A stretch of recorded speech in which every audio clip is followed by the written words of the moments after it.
Personal finance opinions YouTube channel में 7 जनवरी 2025 के dividend announcement के हवाले से एक और वीडियो में आपको खुशामदीद। पाकिस्तान स्टॉक मार्केट में बहुत सारी ऐसी कंपनीज़ हैं जिनका कंसिस्टेंट डिविडेंड होता है। हर क्वार्टर में वो अपना डिविडेंड दे रही होती हैं और इन कंपनीज से जो डिविडेंड हम एक्सपेक्ट कर रहे होते हैं एज एन इन्वेस्टर, उसके हवाले से भी एक बेंचमार्क हमारा जहन में सेट हो जाता है। तो इस हवाले से एक कंपनी जिसकी आज मैं बात करूंगा, इसने जो एक्सपेक्टेशंस थी, एटलीस्ट जो मेरी एक्सपेक्टेशंस थी, उससे थोड़ा सा ज़्यादा डिविडेंड अनाउंस किया है। इस कंपनी के डिविडेंड के हवाले से डिटेल और साथ साथ जो हिस्टोरिकल परफॉर्मेंस है इस कंपनी की, उस हवाले से डिटेल्स भी आपके साथ शेयर की जाएंगी। दूसरी इंपॉर्टेंट बात यह है कि इस कंपनी ने आज सिर्फ डिविडेंड का ऐलान किया, जो क्वार्टरली रिजल्ट है उसकी अनाउंसमेंट अभी बाकी है। जिस कंपनी की मैं बात कर रहा हूँ वह है डॉलमेन सिटी रीट, जो कि real estate investment trust company है पाकिस्तान स्टॉक मार्केट में। शरिया कंप्लाइंट इंडेक्स की ये कंपनी है और इस कंपनी का जो कोर बिजनेस है वो ये है कि ये एक रियल एस्टेट इन्वेस्टमेंट ट्रस्ट है, एज द नेम सजेस्ट। और इस ये मुख्तलिफ जो शेयर होल्डर्स होते हैं, जिनको यूनिट होल्डर्स बोलते हैं, उनको अपना जो प्रॉफिट होती है उसका एक सेट परसेंटेज जो कि रिक्वायरमेंट होती है किसी भी रियल एस्टेट इन्वेस्टमेंट ट्रस्ट की, कि ख़ास स्पेसिफिक परसेंटेज तक जो प्रॉफिट है वो उसने अपने यूनिट होल्डर्स को देना होता है। तो उस बिज़नेस में है।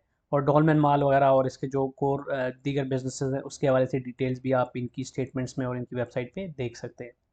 अब इस कंपनी की खास बात यह है कि ये कंसिस्टेंट डिविडेंड देती है तकरीबन हर क्वार्टर में। आप देखते हैं कि इसके रिजल्ट जो एनुअल जो क्वार्टरली रिजल्ट्स होते हैं, उससे पहले ही एक और सेपरेट मीटिंग के अंदर अपना जो डिविडेंड है वो अनाउंस कर देती है।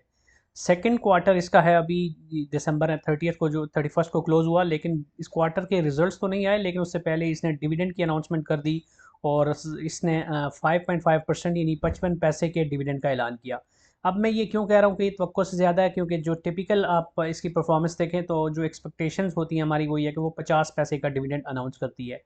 अब बज़ाहिर अगर रुपी टर्म में देखें तो आपको 50 पैसे या 55 पैसे कोई बड़ी अमाउंट नहीं लग रही होगी, लेकिन ये भी याद रखिए कि ये छोटा शेयर है। इसकी शेयर की प्राइस अमूमन 15-16 रुपए के आसपास फ्लक्चुएट कर रही होती है। ये अलग बात है कि इस वक्त ये काफ़ी अच्छी प्राइस के ऊपर पहुंच चुका है, 21 रुपये 89 पैसे पे इस वक्त। आगे चल के हम इसकी 52 वीक्स की जब प्राइस रेंज देखेंगे तो आपको नज़र आएगा कि पिछले कुछ अरसे में इसके शेयर की प्राइस में भी काफ़ी अच्छी मूवमेंट आई है। अब अगर हम ईपीएस की बात करें अनकंसोलिडेटेड, जो पहले क्वार्टर के रिजल्ट के साथ, यानी सितंबर 30 को जो पीरियड क्लोज हुआ था, उसकी जो ईपीएस इसने दिखाई थी वो थी 0.50, जबकि प्रीवियस ईयर में सेम पीरियड में थी 0.51। सो माइनर सा डिक्लाइन इसकी अर्निंग्स के अंदर ज़रूर देखा गया। असल में जो इसके यूनिट्स होते हैं, अब उसमें से कितनी उनकी ऑक्यूपेंसी रेट क्या रहता है और वहाँ से कितना ये रेवेन्यू जनरेट कर पाते हैं, फिर बाकी सारे जो भी एक्सपेंसेस होते हैं उनको निकाल के नेट प्रॉफिट कितना है, ये बड़ा इंपॉर्टेंट होता है। तो वो सारी चीज़ें भी इनकी जो इनकम स्टेटमेंट होती है उसके अंदर आपको मिल जाती हैं। अब प्रीवियस डिविडेंड, जैसे मैंने पहले कहा कि 50 पैसे का इन्होंने ऑलरेडी अनाउंस किया था, तो अब ये जो ये डिविडेंड है इसको मिला के कुल मिला के 1 रुपया 5 पैसे बन जाता है अब तक के रिजल्ट्स के मुताबिक। जो बुक क्लोजर डेट है वो है 17 जनवरी इसकी 2025, जबकि एक्स डेट 15 जनवरी और स्पॉट डेट बनती है 14 जनवरी 2025। यानी 14 जनवरी या उससे पहले अगर आप इस कंपनी के शेयर्स को लेते हैं और 15 जनवरी तक होल्ड रखते हैं, तो फिर आप ये जो 55 पैसे का डिविडेंड है उसके लिए एलिजिबल होंगे। इस वक्त जब मैं ये वीडियो बना रहा हूँ तो इसके शेयर की जो ट्रेडिंग प्राइस है वो है 21 रुपये 89 पैसे, और 1 लाख रुपए के अगर आप शेयर्स लेते हैं डॉलमेन सिटी रीट के, तो उस पर बिफोर ज़कात एंड टैक्स डिडक्शन जो आपका डिविडेंड बनता है वो तकरीबन 2510 रुपये बनता है।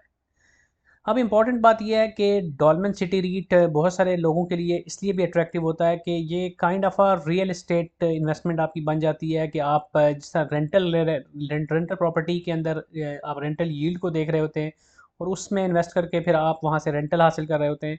तो वही मॉडल है, यहाँ पे आपकी एक फ्रैक्शनल ऑनरशिप होती है, यानी कि रियल एस्टेट इन्वेस्टमेंट ट्रस्ट के अंदर बहुत बड़ी तादाद में जो यूनिट होल्डर्स होते हैं उन्होंने अपनी फ्रैक्शनल ऑनरशिप ली होती है। आप 500 रुपये के शेयर ले लें या 5 लाख के ले लें, जितने मर्जी आप लेते हैं उतनी ज़्यादा आपकी ओनरशिप हो जाती है। और जब ये अपना रेंटल बांट रहे होते हैं अपने यूनिट होल्डर्स में, तो that is based on the number of units that you are holding. तो एक लिहाज से अगर आपके पास बड़ा सरमाया नहीं है लेकिन फिर भी आप प्रॉपर्टी मार्केट का एक्सपोजर लेना चाहते हैं, तो there is a good option कि आप किसी भी रियल एस्टेट इन्वेस्टमेंट ट्रस्ट के अंदर इन्वेस्ट करें और उसमें से फिर आप प्रॉपर्टी की जो इनकम है उस पर्टिकुलर रीट की, उसमें से अपना हिस्सा हासिल कर लें। अब अगर हिस्टोरिकल परफॉर्मेंस देखें तो 2021 में 3 रुपये 87 पैसे की अर्निंग के साथ 1 रुपये 24 पैसे का डिविडेंड दिया। 22 में इसकी अर्निंग में इजाफा हुआ, 4 रुपये 39 पैसे की अर्निंग के साथ 1.5 रुपये का डिविडेंड। फिर 23 में 4 रुपये 18 पैसे की अर्निंग के साथ 1 रुपये 81 पैसे का डिविडेंड। और 24 में 3 रुपये 66 पैसे की अर्निंग के साथ 2 रुपये का डिविडेंड। 25 में अगरचे अभी जो सेकेंड क्वार्टर के रिजल्ट्स नहीं आए इसलिए मैंने उसको कवर नहीं किया इस पर्टिकुलर जो आपको ग्राफ नज़र आ रहा है इसमें सिर्फ पहले क्वार्टर के रिजल्ट और पहले क्वार्टर का डिविडेंड मैंने यहाँ पे मेंशन किया है। 50 पैसे की अर्निंग और 50 पैसे का डिविडेंड। तो आप दूसरे क्वार्टर के भी डिविडेंड को मिलाएं तो ये 1 रुपया 5 पैसे बन जाता है टोटल। लेकिन अभी जो दूसरे क्वार्टर के जो अर्निंग्स हैं वो डेटा जारी नहीं हुआ, इसलिए उसको मैंने इस पर्टिकुलर ग्राफ में आपको शामिल नहीं किया। अब अगर हम इसकी प्राइस मूवमेंट देखें तो ये 5 साल का डेटा आपको नज़र आ रहा है, ग्राफ नज़र आ रहा है। आप देख सकते हैं कि इस शेयर की जो प्राइस है उसमें 2022 से लेके 2024 तक एज सच कोई ख़ास मूवमेंट नहीं देखी गई। और इन जनरल अगर आप देखें तो रीट्स जो होती हैं इनके शेयर के अंदर जब भी लोग इन्वेस्ट करते हैं तो वो कैपिटल अप्रिसिएशन के लिए नहीं कर रहे होते बल्कि वो कंसिस्टेंट डिविडेंड के लिए ही कर रहे होते हैं। इसलिए अमूमन इसकी जो बीटा वैल्यू होती है रियल एस्टेट इन्वेस्टमेंट ट्रस्ट के जो कंपनीज होती हैं उनकी कम होती है और वहाँ पर इतनी ज़्यादा प्राइस के अंदर फ्लक्चुएशन भी नहीं होती। लेकिन यहाँ पर आप देख सकते हैं कि 2024 के मिड से लेके अब तक अच्छी खासी प्राइस अप्रिसिएशन हुई है इसमें और एक टाइम पे 25 रुपये इसने क्रॉस कर दिया था। तो दैट शोज़ के इसके अंदर पिछले कुछ अरसे में कैपिटल अप्रिसिएशन की बेस पे काफ़ी लोगों को एक एडेड एडवांटेज हुआ है, वो लोग जो कि लॉन्ग टर्म से इसके अंदर इन्वेस्टेड थे। अगर हम 52 वीक्स की रेंज देखें इसकी तो 13 रुपये 46 पैसे इसका लो रहा है और 25 रुपये इसका हाई रहा है, तो ऑलमोस्ट डबल के करीब इसकी प्राइस गई है और ये एक सिग्निफिकेंट जंप है इसकी प्राइस के अंदर। अब वॉल्यूम अगर अपन देखें तो 30 डेज़ का जो एवरेज वॉल्यूम है किसी भी दिन का वो तकरीबन 1,20,000 शेयर्स का है। कोई बहुत बड़ा नंबर नहीं है लेकिन still it's a significant number जो इसकी ट्रेड हो रही होती है स्टॉक मार्केट में।